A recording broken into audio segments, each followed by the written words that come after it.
আসসালামু আলাইকুম প্রিয় দর্শক, আমি আজকে আপনাদের সামনে দেখাবো যে চিকেন দিয়ে কিভাবে নুডলস রান্না করতে হয়।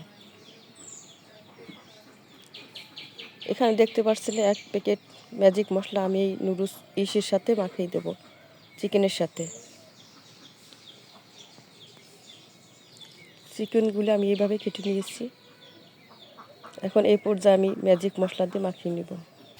দেখুন, আমি চুলায় পানি বসাই দিয়েছিলাম, পানিটা আস্তে আস্তে বলক উঠতেছে। দেখেন, আমি এখানে একটা টমেটো এরকম কিউব করে কেটে রেখেছি, আর অর্ধেকটা এই দেখতে পাচ্ছেন অর্ধেকটা গাজর কেটে রেখেছি। আর আমার এই ম্যাজিক মশলা দিয়ে গোশটা মাখানো হয়ে গেছে, আমি রেখে দিয়েছি।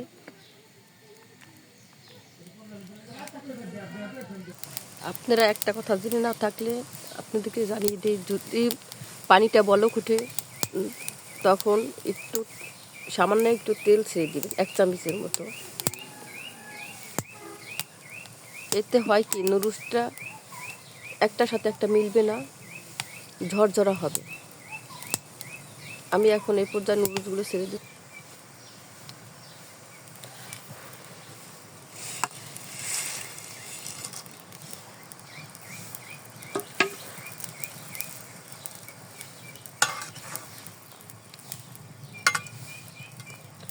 সাবধানে নাড়তে হবে, নুডলসগুলো না ভাঙে।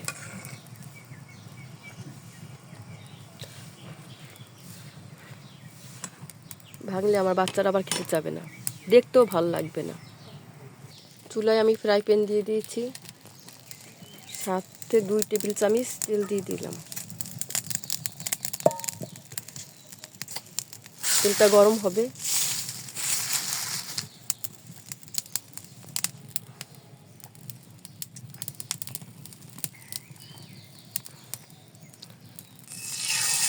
পরিবেশনের জন্য একটা বড় টুকরা গোশ রেখে দিয়েছি, তা একটু ভেজে নেব।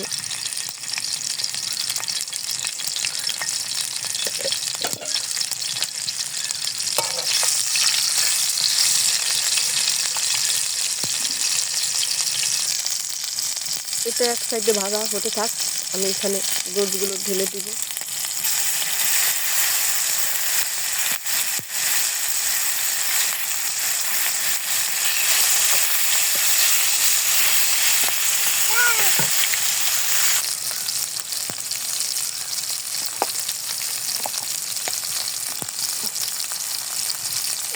দিয়ে দেবো সেই অর্ধেক গাজর কুচি।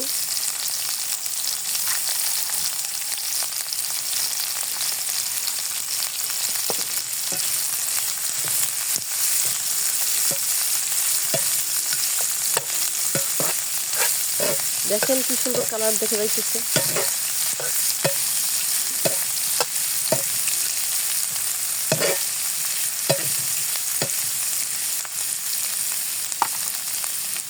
এখন দিয়ে দেবো পেঁয়াজ মরিচ কুচি, 1 টেবিল চামচ পেঁয়াজ কুচি আর 4টা মরিচ।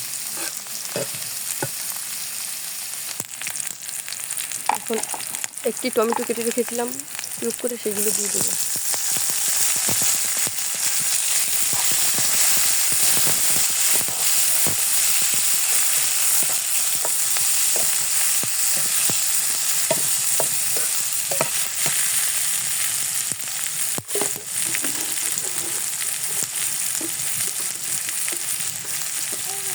আমি লবণ দিয়ে দেবো।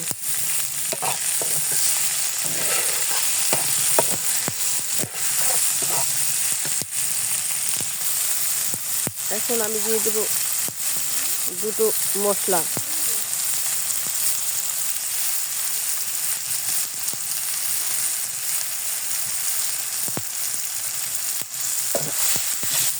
মশলাটা ভালোভাবে করে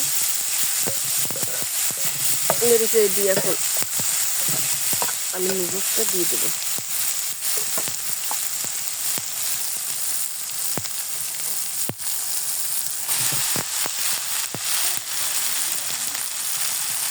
দেখেন নুডলসটা আমার ঝরঝরা।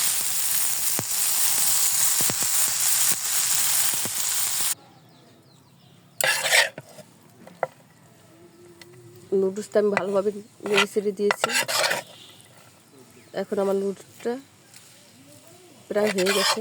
আমি এখন দেখতে পারতেছেন কি সুন্দর দেখতে লাগতেছে, লোভনীয় কালারিং।